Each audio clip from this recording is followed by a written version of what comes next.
Agora eu estou ao vivo.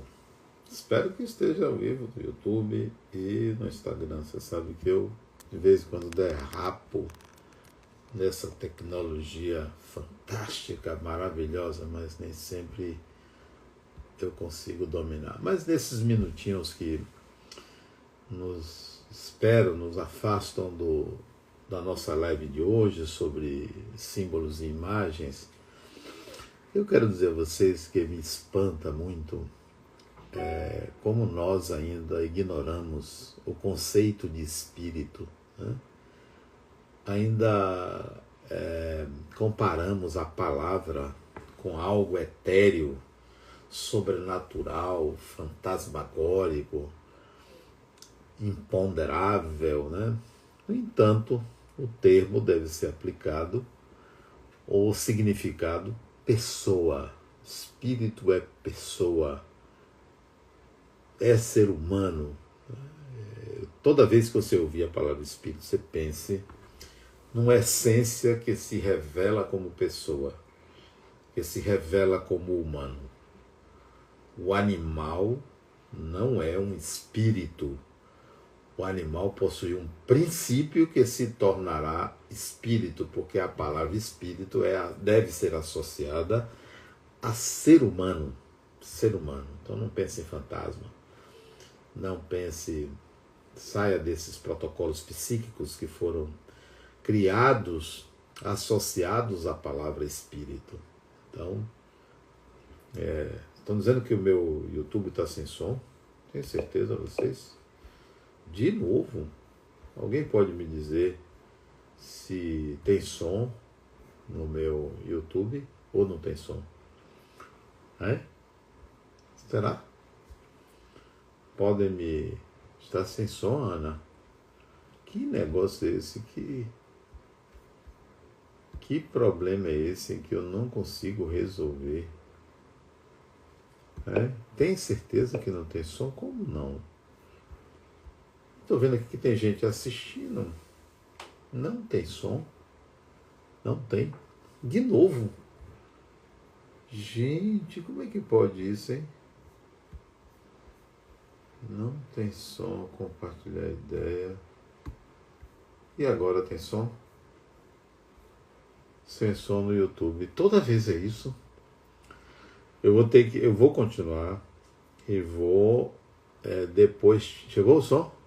Ah, tá ouvindo. Desculpem. Pensei que não tinha som. O Instagram tem som. Então, toda vez que vocês ouvirem a palavra espírito, pense em você. Eu sou um espírito. Então, espírito é um ser humano.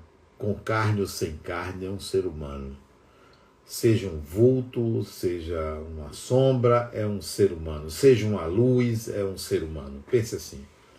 Ser humano, pessoa, gente como você, gente como a gente, não tem diferença. A diferença é vibracional. Não é? A diferença é vibracional. Ô, Juliana, tá sem som o seu, mas tem gente que tá ouvindo. Tá com som, gente, o YouTube. O Instagram tá com som. Alguém pode me falar se não tem som, Alimar? Alguém pode me dizer se o meu YouTube, se o YouTube tem som mesmo, está ouvindo o som no YouTube, não no Instagram? Porque alguém tinha me dito aqui que tinha som. Ana.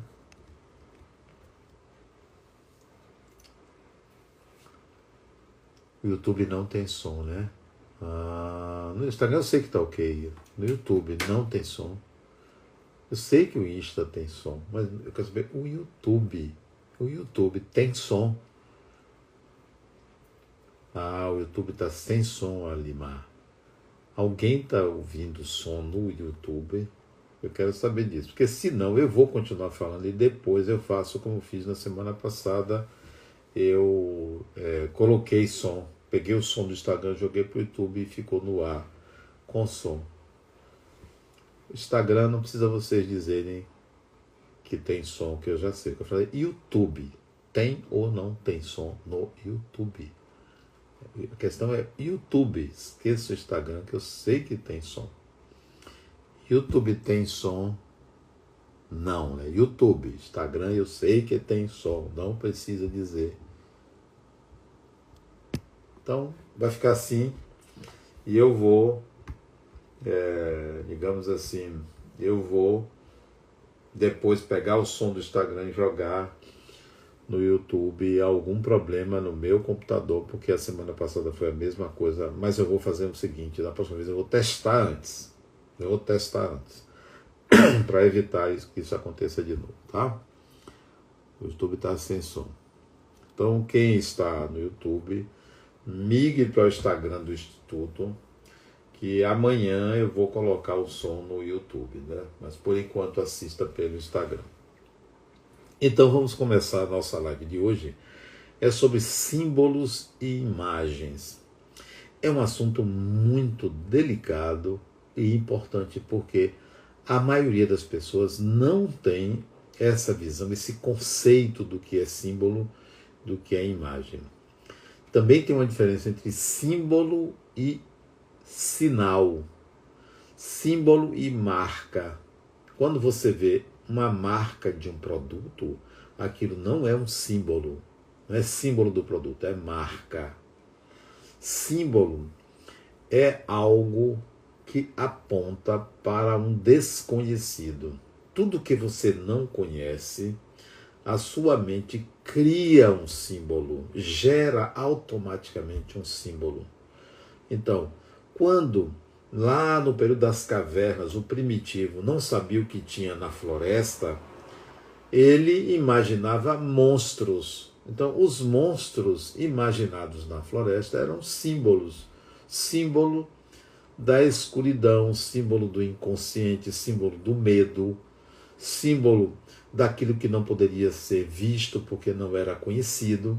Então, símbolo sempre aponta para algo desconhecido. No momento em que você conhece o que é aquele objeto, ele deixa de ser símbolo. Então, se você pegar um copo e dizer que isso é um símbolo que lembra a sua avó, isso não é um símbolo. Isto é um sinal, porque você sabe o que significa. Sempre que você sabe o que significa, deixa de ser símbolo. Para ser símbolo, você não sabe. Aquilo te toca de alguma forma, você não sabe por quê. Então é um símbolo. Mas se lhe toca por ser uma lembrança, né? Você pega um remédio e diz que isso simboliza uma doença que teve, então deixa de ser um símbolo, é um sinal, é a representação de algo conhecido. Se for desconhecido, então é símbolo. Eu não sei porque isso, porque eu guardo isso, eu não sei porque me chama atenção aquilo, lhe chama atenção. Então é um símbolo. Quando você descobrir por que aquele objeto, por que aquela situação lhe chama atenção, deixa de ser simbólica, deixa de ser um símbolo, passa a ser um sinal, passa a ser um marco que lhe leva à origem. Tá? E sobre imagens, a nossa mente, ela é carregada de imagens, a sua mente, a minha mente. Temos bilhões de imagens na nossa mente. E a nossa mente, que não é o cérebro, grava as informações construindo imagens. O cérebro não tem imagem, o cérebro tem estímulos eletroquímicos, substâncias químicas e uma parcela reduzida de eletricidade que passa nos neurônios. Então, nós não temos imagens no cérebro, nós temos respostas cerebrais à mente. O cérebro não gera a mente, o cérebro não tem pensamento, o cérebro não tem sentimentos, tudo está na mente. O cérebro tem substâncias vitais, químicas, né? E tem uma parcela de frequência cerebral. Então nós não temos imagens cerebrais. As imagens são formadas na mente, a mente não é gerada pelo cérebro, nem o cérebro gera a mente.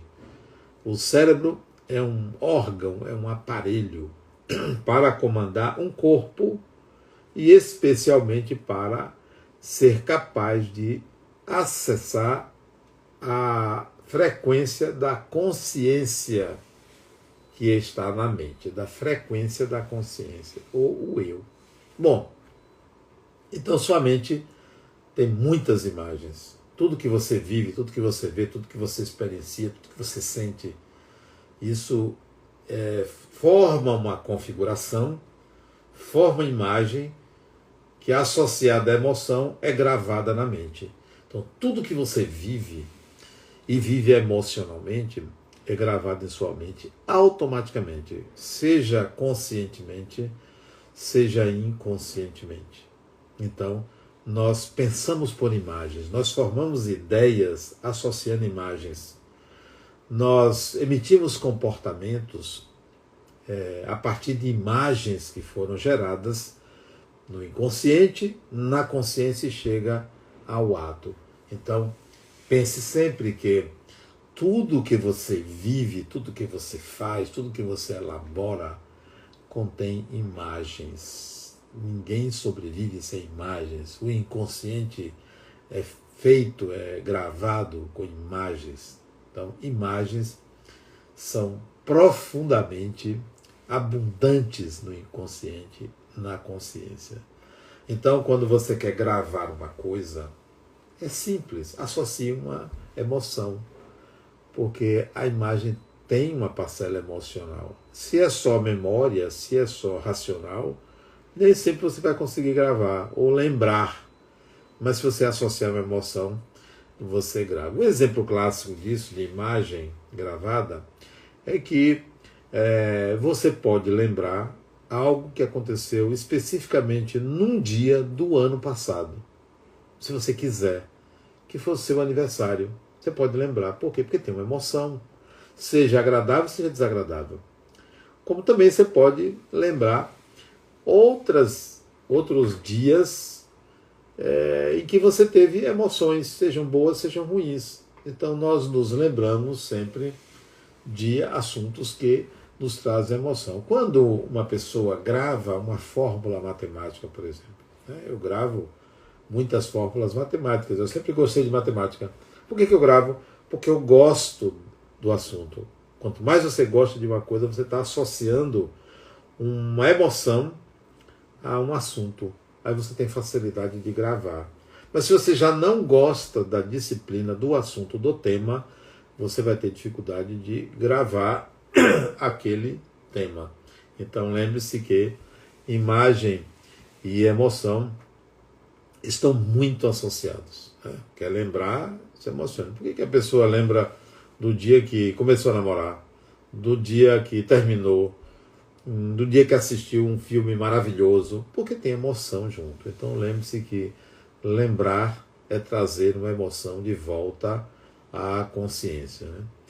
Lembre-se que tudo que você não sabe por que aquilo te atrai, aquilo é um símbolo.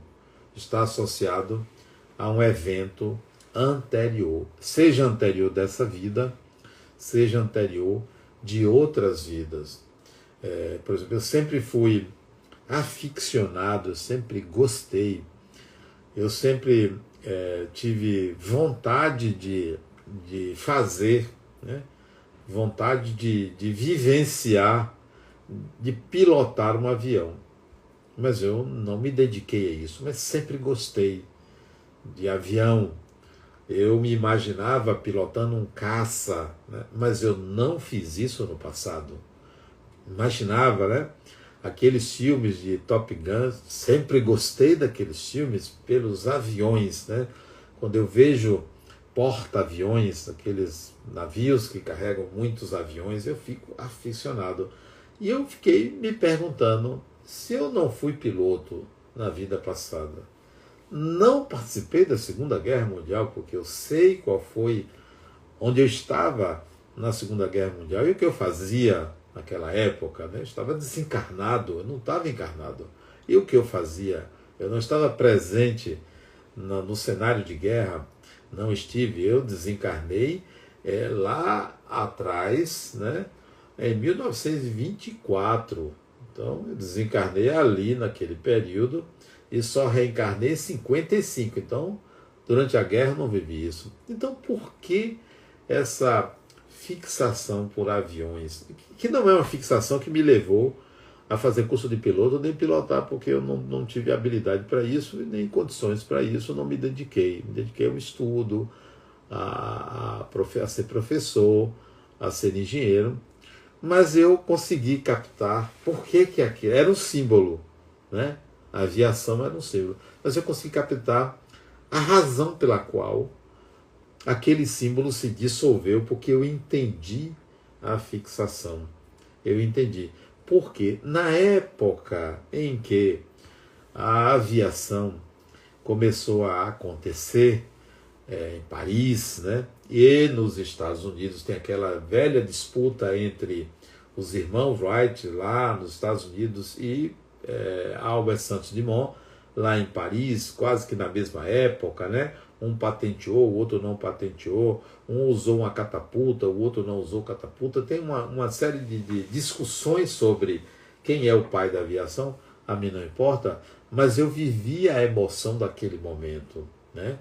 Eu estava encarnado e acompanhava aquelas aeronaves, eu queria ver, é como se fosse um desejo de voar, um desejo de transcender. Então sempre me fascinou. Quando eu descobri, eu entendo porque o meu fascínio, aquilo deixa de ser um símbolo, passa a ser um sinal, passa a ser um objeto definido por mim. Bom, mas isso é símbolo e imagem, né? Não se esqueçam que as imagens vão estar sendo utilizadas para gerar símbolos. Elas é que geram símbolos. Na sua mente não tem o objeto físico, claro, né? Tem a imagem. E essas imagens que tem na sua mente vão juntar-se para formar um símbolo daquilo que é desconhecido. Isso é automático. Isso está sempre aparecendo em nossa mente. Símbolos apontando para coisas que você não entende, para aquilo que vem do seu inconsciente. Por aí você pode entender o que é uma fantasia. Uma fantasia são imagens que você associa a um desejo de aventurar-se, a um desejo futuro, a um desejo que não é provável que você realize. Então você cria uma fantasia. As fantasias, elas rodeiam a nossa consciência. Você tem, eu tenho, todo ser humano tem milhares de imagens que são fantasias. Elas não estão associadas a experiências reais. São desejos não realizados, às vezes, ou muitas vezes, desejos superlativos. Desejos que você não consegue, de forma alguma, realizar. Por exemplo, eu, quando era criança, eu desejava ser o super-homem. Olha, desejava ser o super-homem. Mas não sou o super-homem, não tenho nem a capa de super-homem, quanto mais os poderes de super-homem. Meu desejo era de mudar a realidade que eu via cheia de problemas, né? Então, esse era o meu desejo. Mas, não conceito, essa fantasia de ser um super-homem está lá passeando na minha mente. Sempre que eu tenho inconscientemente uma vontade de fazer algo, além das minhas forças, essa fantasia aparece, não conscientemente. Eu passo a ter uma força maior, eu passo a ter um altruísmo maior por causa da fantasia. Então as fantasias, elas são imagens que ficam vagando em nossa mente, à espera de uma realização provavelmente impossível de acontecer. Agora você imagine quem vivia lá nas cavernas. As imagens eram todas frágeis, eram elementos da natureza, eram animais, eram fenômenos da natureza, era aquilo que a pessoa sentia, transformava isso em imagens, digamos assim, primordiais, imagens primitivas, imagens que passaram a ser padrões de comportamento. Jung, a partir da ideia de imagens primordiais, de imagens primitivas nossas, trouxe o conceito de arquétipo como uma imagem primordial, como uma imagem que indica uma tendência coletiva. padronizada, todo mundo faz daquela forma, todo mundo pensa daquela maneira. Então são imagens coletivas. Para dar um exemplo a vocês, quando você entra em contato com uma pessoa que diz que sabe o seu futuro, lê a sua mão, ou bota cartas, ou lida com um espírito que diz o que é que vai acontecer na sua vida, quando você ouve isso, você tende a achar que esta pessoa, seja médium, cartomante ou não, tem poderes especiais. Aí você conta a uma amiga que você foi a uma cartomante ou foi a uma pessoa que disse tudo e acertou tudo. Quando você diz isso para sua amiga, ela cria uma imagem nela que a sua cartomante ou que a mulher que você procurou, o homem, não importa, tem poderes especiais. E vai lá. Ou não vai, passa adiante, passa adiante, passa adiante, de tal maneira que esta pessoa, na mente de cada uma delas, é um ser especial. Todo mundo cria uma imagem, sem conhecer a pessoa, apenas porque houve uma fala, porque acionou em cada uma dessas pessoas o desejo de contato, a certeza de que pode haver alguém que saiba o futuro, que saiba o destino, assim que nós transformamos pessoas comuns em seres especiais, pelas imagens que nós geramos, que nós projetamos nessas pessoas, ídolos, né? Gurus, mestres, artistas, etc. A gente projeta poderes especiais naquelas pessoas e que geralmente não existem. São imagens coletivas, né? São imagens que são projetadas, transformando a pessoa, às vezes até num Deus. Foi o que foi feito pela maioria das pessoas adeptas às religiões. Pegam os fundadores e transformam em divindades, né? Não estou me referindo a uma religião específica, porque isso é comum em todas as religiões. Os iniciadores, os fundadores, todos eles são divinizados pela mentalidade coletiva, pelas imagens primordiais, né? Pelo nosso inconsciente, a gente vai projetar essa divindade nos outros, que na verdade são pessoas, são seres humanos, né? Então, tem essa imagem primordial. Falando em divindades, né? Jung colocou que nós temos um arquétipo, portanto, uma tendência coletiva chamada Imago Dei. Imago Dei, que traduzindo do latim, seria a imagem de Deus, né? A imagem de Deus dentro de nós. Isso quer dizer que se eu tenho um arquétipo da imagem de Deus, nós vamos procurar, nós vamos enxergar certas pessoas que podem se assemelhar, e aí projetamos essa imagem nessas pessoas, né? O que acontece? A gente sacraliza pessoas e coisas. Então, eu posso dizer que esse copo aqui, que eu tomei um suco de goiaba, né? Posso dizer que esse copo aqui é sagrado. É sagrado, este copo. Eu sacralizo o copo. Eu sacralizo. Você que sacraliza as coisas. Porque você atribui ao objeto um determinado valor religioso. Religioso. Então, na realidade, a sacralização não está no objeto, a sacralização está no sujeito. É você que torna os objetos sagrados, porque você atribui a eles um poder. Então, quando a pessoa pega um pequeno objeto que foi dado pela avó, pelo avô, por não sei quem, e bota na bolsa dizendo assim, isto me dá sorte, a pessoa está atribuindo ao objeto esse poder.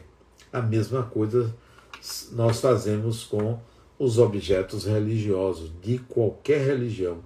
Nós é que sacralizamos. Da mesma forma que sacralizamos lugares. Essa terra é sagrada, aquele lugar é sagrado. Então, quando os portugueses vieram para o Brasil, lá por 1500, então eles consideraram esse,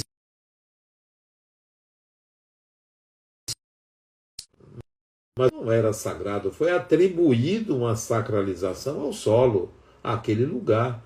E assim fazemos, toda a humanidade faz isso.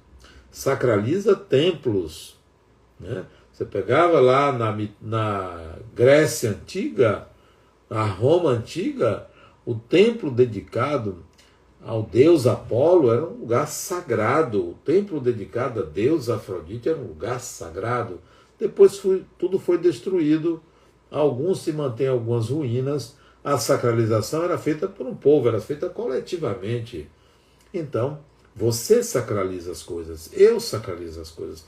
Cada um de nós cria um poder dado a pessoas, a objetos, a situações. Então, se assim, poxa, eu quero voltar no lugar onde eu nasci. Eu quero voltar lá, na cidade onde eu nasci. Eu quero ir lá ver a casa onde eu morei. Ou então, eu quero ir lá ver onde meus pais estão enterrados.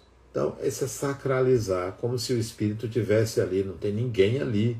Ninguém fica ali ligado a ossos, a cinzas. Né? Esses dias uma amiga me disse: Adenal, o que eu faço com as cinzas de fulano? Né? Não, o que eu faço com fulano? As cinzas dele estão comigo, o que eu faço?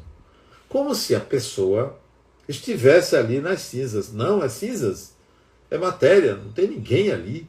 Ah, mas foi de meu pai, ou foi de minha mãe, ou foi de não sei quem. Foi. Não é. Não existe energia associada àquilo. Quem está colocando energia associada àquele objeto é você. Então eu disse, vem cá, não tem valor nenhum. Você pode jogar no mar, você pode jogar num canteiro, você pode fazer o que você quiser, porque seu pai, sua mãe, fulano, cigano, não está aí, não está ligado a isso, não está preocupado se as cinzas estão guardadas na sala, na cozinha, ou está no banheiro, ou está no guarda-roupa. Não tem ninguém. É você que atribui poder ao objeto. Não esqueça isso. Estou me referindo às cinzas, a tudo. É você que atribui poder ao objeto. O objeto não tem poder. O poder é do espírito. O poder é seu. É você que é um ser que tem um poder. É você. Não está no objeto. Então, esses símbolos religiosos, respeitáveis, sim, a gente tem que respeitar esses símbolos religiosos, mas a sacralização é dada pelo adepto daquela religião, não é por você. Eu não tenho que dessacralizar o que o outro sacralizou, pertence ao outro.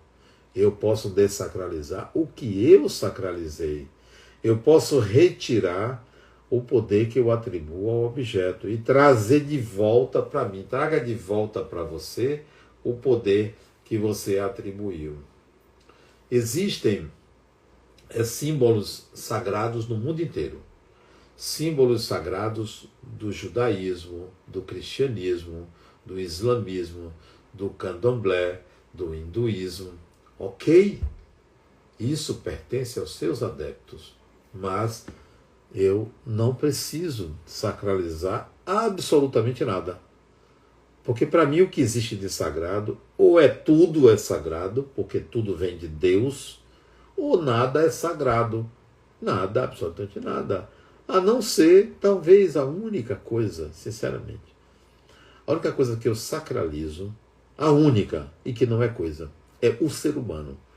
Você, uma pessoa, sim, é um território sagrado, é um território inviolável. O outro, qualquer ser humano diante de mim, é algo sagrado, é a única coisa. Coisa no sentido filosófico do termo. É o que é sagrado para mim. Mas objetos não são sagrados. Pessoas não devem ser sacralizadas. O outro é sagrado por ser um ser humano.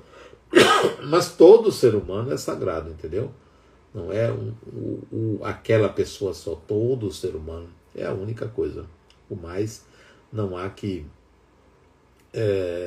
nós transferirmos o poder do espírito para o outro, para o objeto. Você respeita, você escuta, você elabora o que você ouve da religião, mas sacralizar é você retirar o poder de você e entregar àquilo que você não sabe se tem ou não tem aquele poder que você atribui. Então, quando você enxergar as religiões no mundo, e são muitas, muitas religiões, tem as grandes religiões, tem as pequenas religiões. Quando você enxergar uma religião, pense assim: um grupo de pessoas cuja mente sacralizou, cuja mente transferiu o sagrado para aqueles objetos, para aquelas ideias, transferiu um poder espiritual para aquele lugar, para aquele livro. Não estou me referindo a nenhuma religião em particular, todas, incluindo o Espiritismo. Não estou me referindo nem combatendo nenhuma religião. Todas têm um significado, todas têm um sentido, todas atendem a uma mente, todas atendem a processos mentais coletivos, têm valor coletivo, tá? Mas individualmente cada um segue a sua religião pessoal. Então, retire o poder do objeto e traga para você. Tudo que você atribui a Deus, absolutamente tudo que você atribui a Deus, não se esqueça, é preciso que você traga para você. Se você atribui a Deus o supremo bem, faça o bem. Tente fazer o máximo. Se você diz que Deus é amor, tente amar. Se você diz que Deus perdoa, tente perdoar. Tudo que você atribui a Deus, faça você. Ao invés de você oferecer isso como um objeto de admiração divina, na verdade você está falando de um ser humano que você deu máximos atributos humanos. Bom, então, voltando ao sagrado, a imago Dei que Jung falava, a esse arquétipo, você tem a tendência a sacralizar algumas coisas e a adotar princípios dessa ou daquela religião. Tá? Então, as religiões são representações desse arquétipo. Elas não nascem porque alguém resolveu fundar. Você pensa assim, não, mas Buda fundou o budismo, Jesus fundou o cristianismo, ou algo parecido, fulano, Maomé fundou o islamismo. Você pode dizer isso, mas entenda que só é possível isso porque tem uma mente coletiva que adere àquelas ideias. Então, aquele mestre, aquele guru, aquela pessoa que iniciou, como que captou o pensamento coletivo e propõe a imagem, torna-se a imagem arquetípica daquele Deus. Então, as religiões surgem para o equilíbrio psíquico, para aplacar a tendência desse arquétipo, para dar condições desse arquétipo, digamos assim, ser viabilizado, acontecer, né? Para esse arquétipo acontecer. Daí surgem as religiões.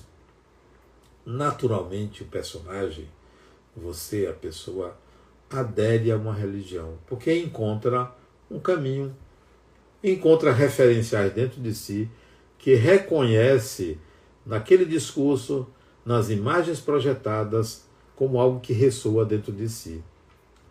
Passada essa fase, o indivíduo tende a questionar, a ir em busca de algo além, porque ninguém se contenta com uma vida após a morte que para ali, que é um fim.